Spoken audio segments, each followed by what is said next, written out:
చావకూడదయ్యా. నిన్ను వెంబడించే విషయంలో ఆసక్తి కావాలయ్యా. అయ్యా, నిన్ను సేవించే విషయంలో ఆసక్తి కావాలయ్యా. అయ్యా అయ్యా అయ్యా అయ్యా, నాలో ఆసక్తి తగ్గకూడదయ్యా, నాలో ఆసక్తి తగ్గకూడదయ్యా. అడుగుదాం, అందరం అడుగుదాం. హల్లెలూయా. ఏలియా మనవంటి స్వభావం గల మనుషుడే. అతడు ప్రార్థన చేస్తున్నాడు ఆసక్తితో. నువ్వు కూడా ప్రార్థన చేయి ఆసక్తితో.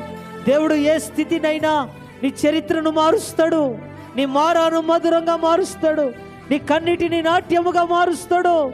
దేవా, నాకు ఆసక్తి దయచేయండి అయ్యా, నాకు ఆసక్తి దయచేయండి అయ్యా, నాకు ఆసక్తి దయచేయండి అయ్యా. ఫినెహాసు దేవుని విషయంలో ఆసక్తి కలిగి ఉన్నాడు. దావీదు దేవుని మందిరం విషయంలో ఆసక్తి కలిగి ఉన్నాడు. హల్లెలూయా హల్లెలూయా. తీతు పౌలులో ఉన్న ఆసక్తి కలిగి